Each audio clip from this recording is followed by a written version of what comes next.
focused on you.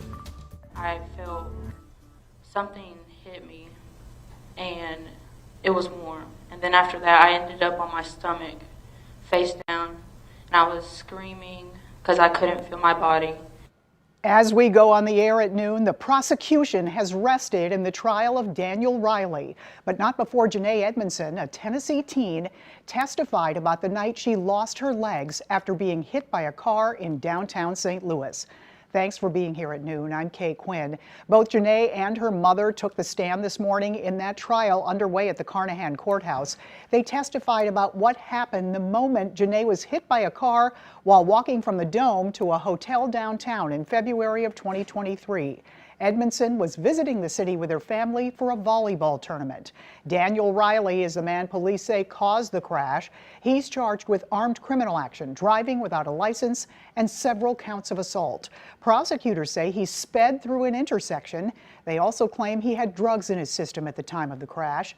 This morning, Janae and her mother took the witness stand to tell their stories. I grabbed my dad and I said, watch out. And we turned and ran. And then after that, I felt something hit me and it was warm. And then after that, I ended up on my stomach, face down, and I was screaming because I couldn't feel my body. And I was just in pain. I was screaming because I knew something was wrong, but I didn't know what. And so I tried to stand up, but my dad and my mom said no. To stay still. And so my mom came and was holding my face and she was saying, don't close your eyes, stay awake, don't go, don't close my eyes at all. And so I felt my dad screaming I heard my dad screaming and he was tying something really tight around my legs. I didn't know what it was, but he was pulling, and I was thinking to myself, why, what's wrong? Why is this so tight around my legs? And so I eventually stopped screaming, and I was just sitting there, face down, on the concrete. And my mom eventually got up and walked around. And I was just laying there thinking to myself, what's going on? And it was like a bomb went off behind us. And that's when she got hit. And then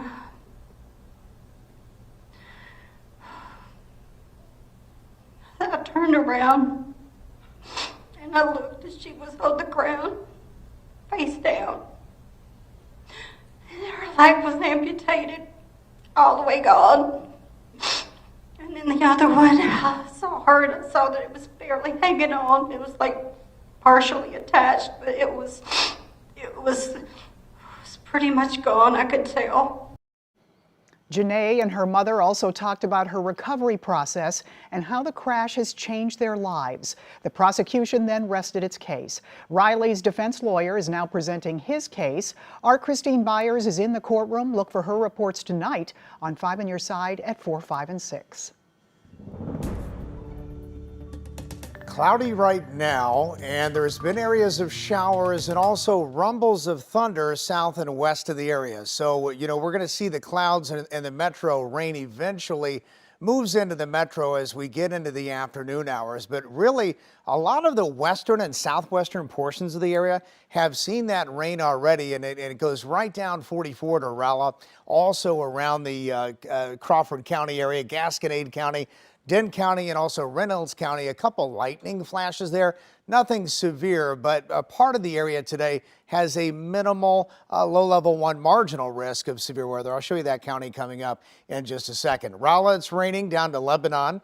And then we also have on the terminal Doppler radar, which we're using right now while they're getting the big Doppler going there at the National Weather Service. Washington, Missouri is seeing some rain right now, and it's also pushing into St. Clair and Franklin County and portions of Warren County. So we'll continue to see that move in to the metro as we get into the afternoon. Highs today only in the 50s, and we'll time out the thunder chances coming over the next couple of days in just a few minutes, Kay? All right, we'll see you then. Thank you, Jim. Happening today, the U.S. Senate is expected to vote on expanding the Radiation Exposure Compensation Act. The legislation is being pushed by Missouri Senator Josh Hawley. If passed, Missourians affected by radiation from the Westlake landfill and Coldwater Creek could be eligible for federal compensation. Well, today, Arch Madness begins. Thousands of college basketball fans in St. Louis for the Missouri Valley Conference Tournament. 5 on your side, Sydney Stallworth has more on the economic impact the event has on the city.